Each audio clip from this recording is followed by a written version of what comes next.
기도 제목 따라 하시겠습니다. 예수님을 올바로 알게 하시고 사람보다 주님의 평가를 더 의식하게 하소서.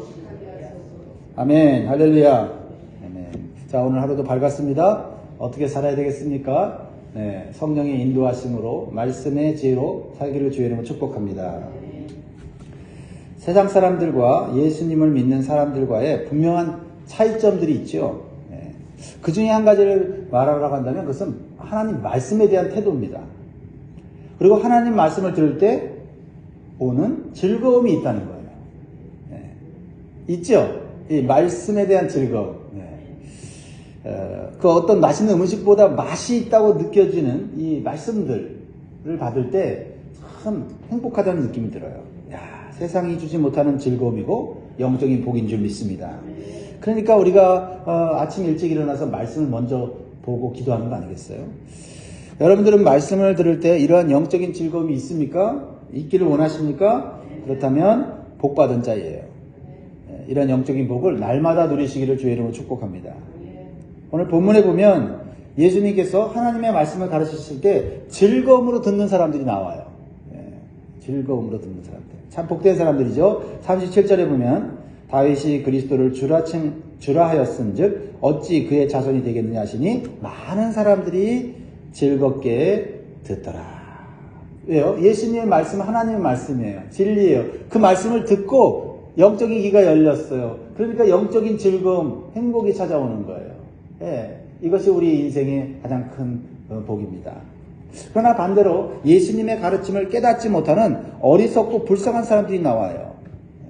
그 사람들은 하나님을 믿는다고 하면서 하나님 말씀을 자기 중심적으로 해석하는 서기관들이었다는 거죠. 이들에게는 말씀에 대한 즐거움이 없어요. 말씀을 들을 때 그들은 오히려 그 말씀 때문에 넘어지는 자들이에요. 말씀 때문에 하나님으로부터 멀어지는 사람이에요. 이 서기관들은요, 율법학자로서 하나님의 말씀을 필사하기도 하고 가르치기도 하는 종교 지도자들이었어요. 그런데 그들이 하나님 말씀을 올바로 깨닫지 못했다라는 것입니다. 그러므로 우리가 성경을 읽을 때 내가 원하는 말씀만 골라서 믿는다든지 내 중심으로 해석을 하는 것은 영적으로 아무런 유익이 없다는 거예요. 심지어는 다른 사람들을 멸망의 길로 인도할 수 있음을 기억해야 됩니다. 하나님 말씀이 내 삶의 즐거움이 되고 복된 말씀이 되기 위해서 어떻게 해야 될까요? 첫 번째는 예수님이 누구이신지를 올바로 알아야 돼요. 예수님을 올바로 알지 못하면 사실 하나님 말씀이 열리지 않습니다. 하나님 말씀이 주는 즐거움, 그 영적인 복을 누릴 수가 없어요. 그래서 먼저 예수님께서 그리스도이심을 믿어야 된다. 그리스도는 뭐예요? 기름 부음을 받은 자, 구원자라는 거죠. 구원자이심을 믿어야 한다라는 거죠. 35절에 보면 예수님께서 성전에서 가르치실세 대답하여, 성전에서 많은 무리들이 가르쳤어요. 그때 예수님이 이렇게 말씀하십니다. 이르시되 어찌하여 서기관들이 그리스도를 다윗의 자손이라 하느냐. 서기관들이 하나님 말씀을 가르치는 자들인데 그들이 예수 그리스도를 다윗의 자손이라고 왜 그들이 가르치느냐. 그들의 잘못된 가르침을 지금 지적하고 계시는 거예요. 예수님은 그리스도로 오신 하나님의 아들이시고 구원자이세요. 그런데 서기관들은 그리스도를 다윗의 자손이라고 믿으면서도 예수님을 그리스도로 인정하지 않았어요. 그러니까 성경에 나오는 그리스도를 올바로 알았다면 예수님을 딱 만났을 때 그리스도이시구나 알았을 텐데 그걸 알지 못했다는 거예요. 얼마나 큰 오류입니까? 그렇죠? 그들이 하나님의 말씀을 가르치는 자들인데 그 말씀이 가르치는 가장 핵심적인 그리스도이고 예수님을 알아보지 못했다. 참 기가 막히지 않습니까? 눈앞에 보고도 보지 못했다. 알지 못했다는 거죠.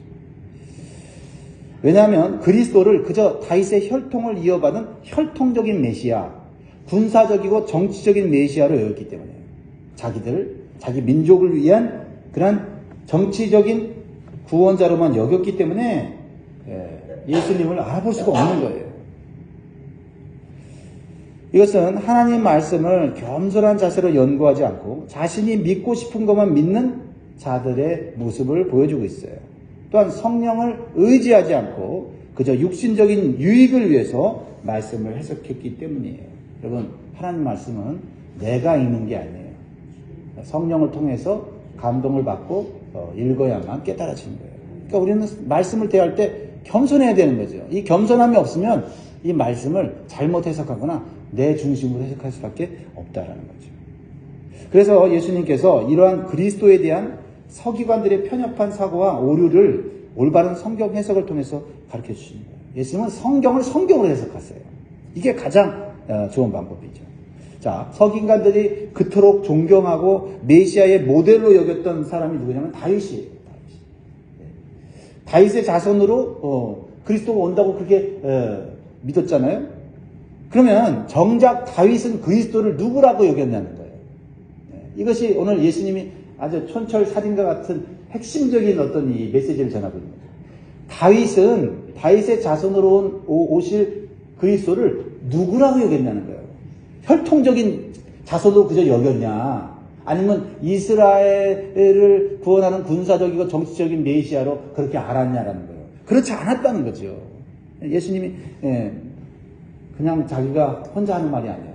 이미 기록된 구약 성경, 그들이 알고 있는 구약 성경, 그들이 해석하고 있는 구약 성경을 통해서 말씀하고 있다는 거예요.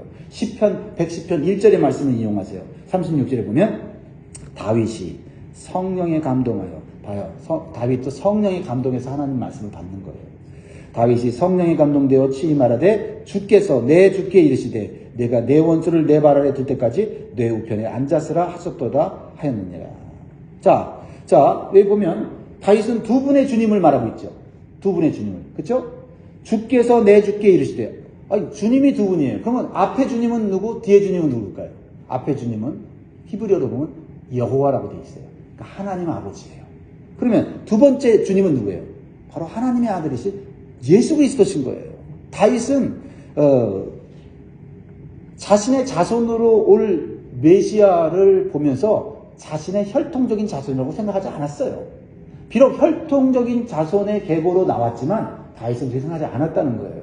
그분은 하나님의 아들이신 만유를 통치하시는 창조주이심을 선포했다는 거예요.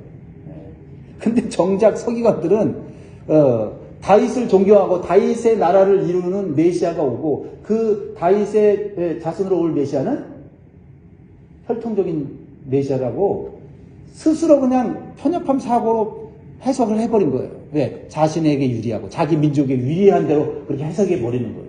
그러니 자기 나라에 속한 지도자로만 메시아를 보았다는 거예요. 얼마나 편협한 그리스도관입니까? 우리가 믿는 예수 그리스도는 우주를 다스리고 통치하시며 우리뿐만 아니라 오고 가는 모든 인류의 그리스도이시고 주님이신 줄 믿습니다. 그래서 이 예수님은 잘못된 메시아관을 가진 서기관들의 가르침에 오류가 있음을 이렇게 말씀하세요. 30절에 다윗이 그리스도를 주라 하였은즉 어찌 그의 자손이 되겠느냐 하시니 많은 사람들이 즐겁게 듣더라. 여러분 즐겁지 않습니까? 저는 이 말씀을 읽고 깨달으면서 즐겁다.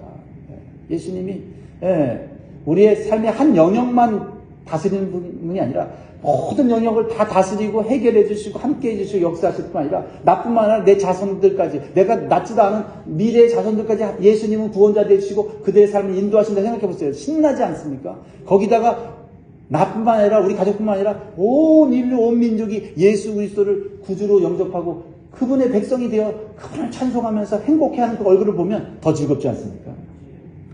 이게 그리스도에 대한 올바른 지식을 가질 때 정말 우리의 삶에 소망이 생기고, 이 세상에는 절망과 낙심이 가득 차 있지만은 그리스도가 오시면 이 세상은 하나님의 나라로 통치되어지는 평강과 은혜의 나라가 되는구나. 그런 생각까지 연결되지 않습니까? 로마서 10장 12절에 유대인이나 헬라인이나 차별이 없습니다. 한 분이신 주께서 모든 사람의 주가 되사 그를 부르는 모든 사람에게 부요하시도다. 말씀의 귀가 안 열리면요 재미가 없어요. 즐거움이 없어요. 말씀의 귀가 열리면 즐겁고 행복하고 맞아요. 그리고 사랑하는 여러분, 예수님을 올바로 할 때 하나님 말씀이 올바로 깨달아지고 복된 말씀이 되는 줄 믿습니다. 그리고 성경을 읽을 때 성령을 의지해서 겸손하게 묵상할 때 그 말씀은 즐겁고 나의 삶에 유익이 되는 말씀이 되는 것이에요. 오늘도 말씀이 즐거워지는 영적인 귀가 열리기를 주의 이름으로 축복합니다. 예수님은 왜 서기관들이 지금 메시아로 오신 예수님을 직접 보면서도 깨닫지 못하고 하나님 말씀도 자기 중심적으로 해석하고 있는 구체적인 이유를 알려주세요. 그건 뭐예요? 외식적이고 탐욕적인 마음 때문이라는 거예요. 마음의 문제라는 거예요. 그래서 우리는요, 구원받은 성도로서 조심해야 될 마음이 있어요. 두 가지를 말하자면, 첫 번째는 스스로 높아지려는 마음을 조심해요. 스스로 높아지려는 마음. 보세요. 이 서기관들이 왜 하나님 말씀이 올바로 해석이 안 되고 예수님을 올바로 알지 못했는가? 38절, 39절 보세요. 예수께서 가르치실 때에 이르시되 긴 옷을 입고 다니는 것과 시장에서 문안받는 것과 회당의 높은 자리와 잔치의 윗자리를 원하는 서기관들을 삼가라. 서기관들, 하나님 말씀 가르치는 사람들, 하나님 믿는 사람들을 말하는 거예요. 근데 그런 사람들이 왜 하나님 말씀을 올바로 깨닫지 못하냐? 마음의 문제다. 긴 옷을 입는 행위는 뭐예요? 서기관들은요, 긴 옷을 입고 자신들이 거룩한 사람인 것처럼, 경건한 사람인 것처럼 특별 대우를 받으려고 했다는 거죠. 외적인 모습으로 사람들 앞에 인정받으려고 하니까 속마음은 다루질 않고 겉모양만 좋게 보이려고 했다는 거죠. 문안받는 것은 무엇이냐니까?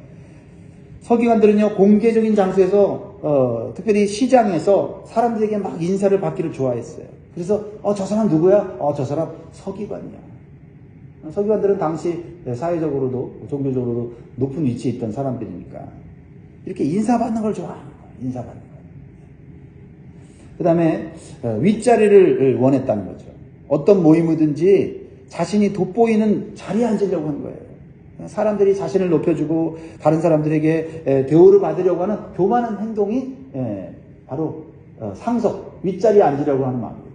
예수님 뭐라고 말씀하셨어요? 사람들이 모임이 있을 때 먼저 윗자리를 앉지 말고 말자리에 앉아라. 끝에 자리에 앉아라. 그러다가 다른 사람들이 당신을 그 자리에 앉지 말고 좀 더 높은 자리에 앉으세요. 그러면 그게 지혜로운 거고 그게 올바른 성도의 모습이다라는 마음이에요.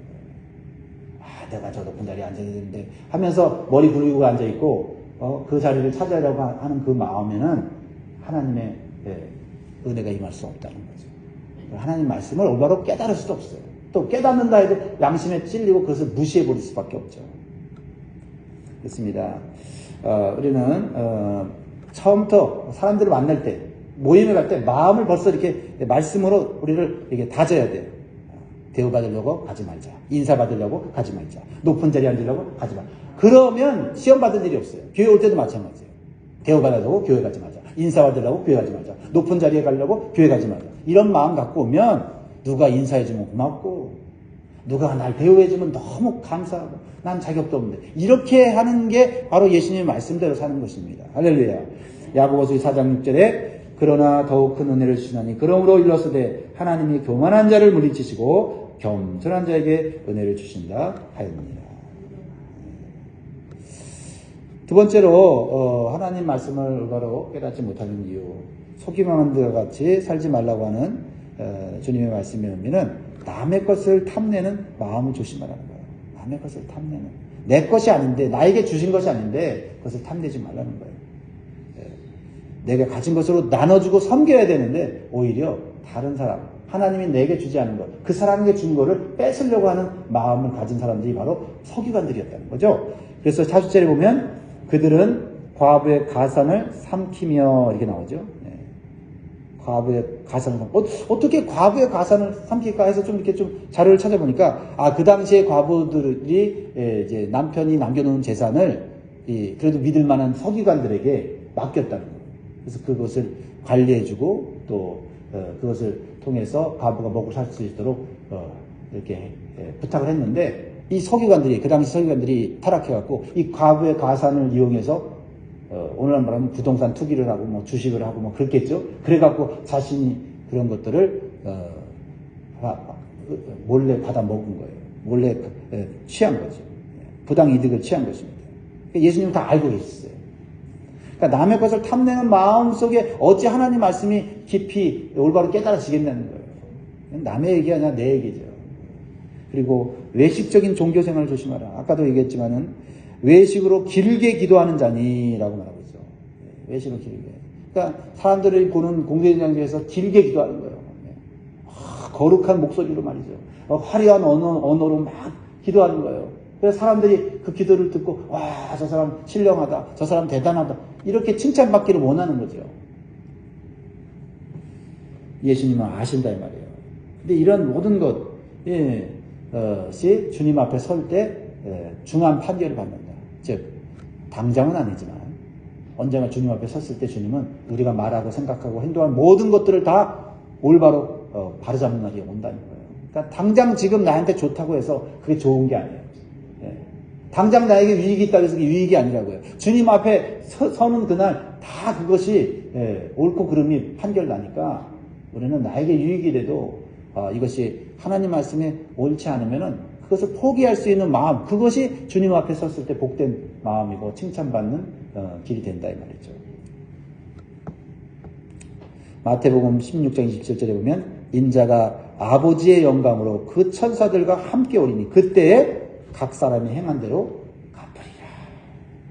그렇죠? 로마서 2장 6절에서 8절에도 하나님께서 각 사람에게 그 행한 대로 보응하시되 참고 선을 행하여 영광과 존귀와 썩지 아니함을 구하는 자에게는 영생을 하시고 오직 당을 지어 진리를 따르지 아니하고 불의를 따르는 자에게는 진노와 분노로 하시리라.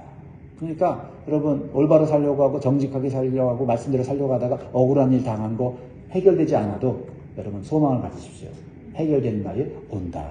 괜히 그거 속상해서 억울해갖고 나도 죄 짓지 말고 기다리면 주님이 재판을 올바로 해주시는 날이 있다. 오히려 참고 견디고 억울함과 손해를 봐도 믿음을 지키고 거룩한 삶을 살려고 할 때 주님은 그것으로 우리에게 더 큰 은혜를 주신다라는 것입니다. 하나님은 인간의 겉과 속을 동시에 보시는 분임을 믿습니다. 그래서 주님 앞에 섰을 때 칭찬받고 진실하고 또한 겸손한 삶으로서 주님께 영광 돌리는 저와 여러분 되길 주의 이름으로 축복합니다. 자, 41절부터 보면 예수님이 제자들과 함께 성전에서 헌금하는 사람들을 보고 계셨어요. 왜 예수님은 성전에서 헌금하는 것을 보고 계셨을까요? 성전에서 헌금하는 것은 결국 사람에게 보이려고 하는 게 아니라 하나님께 내 마음을 보여드리는 건데 예수님은 그것을 평가하고 계셨다는 거죠. 당시 성전에 헌금함은 어디 있었냐면 여인의 뜰에 설치되어 있었어요. 그러니까 여인의 뜰에 설치되어 있기 때문에 유대인 남자나 여자가 다 들어갈 수가 있었습니다. 그래서 성전에 헌금함이 몇 개 있었냐면 13개가 있었어요. 13개. 그 당시 13개가 있었어요.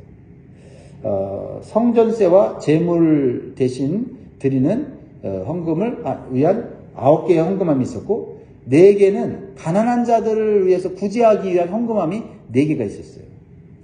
자, 예수님께서는 의도적으로 헌금함 맞은편에 이렇게 제자들과 앉으셨어요. 그리고 헌금하는 사람들을 자세히 보고 계셨다는 거죠. 뭘 보고 계셨을까요? 헌금하는 사람들의 신분과 형편, 헌금의 액수, 헌금하는 태도를 다 보고 계셨다는 거죠. 그리고 그것을 평가하셨어요. 그런데 보통 사람들의 평가와는 다른 평가를 하고 계셨다는 거죠. 사람들의 평가는 뭐예요? 단순히 저 사람 헌금 많이 했다. 저 사람 헌금 적게 했다. 그걸로 사람들은 평가했는데 예수님은 어떻게 평가하셨는가? 자, 먼저 41절, 42절 보세요. 예수께서 헌금함을 대하여 앉으사 무리가 어떻게 헌금함에 돈 넣는가를 보실세 여러 부자는 많이 넣는데 한 가난한 과부는 와서 2렙돈 곧 한 고드란트를 넣는지라. 객관적으로 봤을 때는 그냥 누가 헌금을 많이 했느냐, 누가 헌금을 적게 했느냐 라고 보았다라는 거예요. 예수님도 일단 그런 것을 보셨다는 거죠. 자, 2렙돈. 이 여인이 성전에 와서 헌금한 2렙돈은 헬라 동전으로서 이게 로마 동전으로는 한 고드란트다. 근데 이것은 매우 작은 액수인 것을 좀 강조하려고 하는 거예요. 한 렙돈은요, 한 노동자가 하루 품삯인 한 데나리온의 128분의 1이다라는 거죠. 그러니까 하루 버는 노동자의 일당의 128분의 1이니까 얼마나 적은 돈이겠어요. 오늘날로 말하면 한 2달러, 3달러, 그 정도 이렇게 되는 돈을 버는 거예요. 이게 이제 그거 가지고 이제 오늘 생활을 해야 되는 이런 사람이죠. 자, 그런데 예수님의 평가 기준은 달랐다는 거죠. 예수님은 가난한 과부의 적은 헌금은 부자뿐만 아니라 모든 사람보다 많다고 평가하셨다는 거죠. 그러니까 예수님은 객관적으로도 보시지만 그런 객관적으로 보는 것을 끝내지 않으시고 그 사람이 어떠한 마음으로 어떠한 자세로 헌금하는지를 정확하게 알고 계셨다는 거죠. 그리고 축복하신다는 거예요. 그러니까 우리가 돈이 없다고, 우리가 가진 것이 없다고 주님께 드리지 못하거나 그 드리는 것을 부끄러워할 필요가 없다는 거죠. 내 형편과 내 상황에서 어떠한 태도로 주님께 드리냐에 따라서 주님의 은혜와 축복을 받을 수 있다는 걸 보여주는 거예요. 자, 보세요. 43절. 같이 있습니다. 시작. 예수께서 제자들을 불러다가 이르시되 내가 진실로 너에게 이르노니 이 가난한 과부는 헌금함에 넣는 모든 사람보다 더 많이 넣었도다. 그렇죠? 우리는 예수님의 칭찬을 받은 이 과부의 헌금을 통해서 헌금의 올바른 자세와 또 그 의미를 살펴볼 수 있습니다. 첫 번째, 예수님은 나의 형편을 너무나 잘 아십니다. 참 너무나 위로가 되지 않습니까? 예수님은 헌금의 액수만을 가지고 평가하는 분이 아니시죠? 우리의 형편이 어떤지를 정확하게 알고 계세요. 그러니까 풍족한지 가난한지 알고 계시죠. 풍족한데도 아까워서 벌벌 떨면서 헌금하는 사람이 있을 수도 있고, 가난하면서도 이것밖에 뭐 드리지 못해서 정말 안타까운 마음으로 죄송한 마음으로 드리는 사람이 있다는 거죠. 44절에 그들은 그 풍족한 중에서 넣었거니와 이 과부는 그 가난한 중에서 자기의 모든 소유 곧 생활비 전부를 넣었느니라 하시니라. 여러분, 구약의 율법에도 보면요, 하나님께 드리는 제사에도요, 직분과 형편에 따라서 드리는 제물을 다르게 할 것을 명령하고 있어요. 이렇게 하나님은 우리의 것을 주시고는 다 뺏어가려고 하는 그런 분이 아니란 말이죠. 그렇죠? 좀 소유가 넉넉한 사람들은 재물을 소로 드리라고 했고, 중간 정도의 재물을 가진 사람들은 염소, 양이나 염소. 가난한 사람들을 위해서 뭘 드리라고 했어요? 비둘기를 드리도록 했다. 비둘기를. 자기 형편에 맞게 헌금을 드리는 것은 부끄러운 일이 아니다. 제가 한국의 어떤 종교 사이트에서 글을 읽다 보니까 참 마음 아픈 일이 있더라고요. 교회도 돈이 없으면 못 다녀요. 나 헌금할 돈이 없어서 나 교회 못 갑니다. 이렇게 써 있는 걸 보고 참 마음이 아팠어요. 그러한 현실이 너무 마음이 아팠고, 또 그럼에도 불구하고 주님 앞에 헌금 때문에 못 나간다는 것이 마음이 아팠습니다. 주님은 우리의 모든 형편을 아세요. 주님 앞에 나와 주님을 예배하고 주님께 우리의 삶을 드리면 주님이 기뻐하시는 줄 믿습니다. 자, 오늘 특별히 이 가난한 사람이 이 가난한 과부가 가난한 중에서 드렸다는 거예요. 가난한 중에서 드렸다는 거예요. 이것이 주님이 그 과부의 마음을 귀히 보시는 거죠. 왜요? 마음이 가난해지면 마음도 쪼그라들거든요. 마음이 쪼그라지다. 주님에 대한 마음에 대한 감사가 있었다는 거예요. 그러니까 그냥 부자가 풍족하게 헌금을 한 거, 그거 주님 무시하는 거 아닙니다. 이거. 그것도 주님이 받으시고 그 형편에 따라 그 상황에 따라 복을 주시죠. 근데 이 가난한 과부가 생활비 전부를 넣었다는 거는 물질만 넣었다는 것이 아니에요. 자신의 인생 전체를 넣었다는 겁니다. 이거를 생활비를 다 드리고 그러면 내일 어떻게 살까요? 궁금하긴 하더라고. 이 생활비 전체를 바치고 이 사람은 어떻게 살았을까? 근데 주님이 보셨다는 것이에요. 큰 위로가 있어요. 주님이 그 여인의 남은 인생을 책임져 주지 않았겠는가요? 네. 우리는 분명히 그렇게 깨달을 수가 있습니다. 그래서 헌금 드릴 때 중요한 것은 헌금 드리는 자의 마음이 예물에 담기는 것이 중요하다라는 것입니다. 사랑하는 여러분, 저와 여러분의 생명과 우리가 가진 모든 것이 하나님으로부터 왔음을 인정하는 믿음을 먼저 가져야 될 수 있습니다. 그 믿음에서 헌금이 되어질 때 그 헌금이 마음과 우리의 사랑이 담겨져 있게 되는 것입니다. 그래서 고린도서 9장 7절에 보면 각각 그 마음에 정한 대로 할 것이요 인색함으로나 억지로 하지 말지니 하나님은 즐겨내는 자를 사랑하시느니라. 하나님 주신 은혜가 얼마나 큰데 내가 이만큼 드려도 다 그 은혜 못 갚지, 이런 마음으로 드리는 헌금을 받으신다 이 말이죠. 그리고 감사로 하나님께 우리가 제사를 드리고 소원을 드리고 물질을 드릴 때 하나님께서 우리의 삶 가운데 필요한 것을 채워주실 뿐 아니라 또한 환난 날에 우리를 보호하시고 그 인생을 책임져 주신다라는 것이죠. 시편 50편 14절 15절에 보면 감사로 하나님께 제사를 드리며 지존하신 이에게 내 소원을 갚으며 환난 날에 나를 부르라. 내가 너를 건지리니 네가 나를 영화롭게 하리로다. 여러분, 우리에게 주신 모든 것 다 주님으로 동원신 거예요. 그거로 여러분 하나님을 영화롭게 하시기 바랍니다. 그럴 때 하나님께서는 여러분의 삶을 더 풍족하게 안전하게 생명의 길로 인도해 주실 줄 믿습니다. 기도하겠습니다.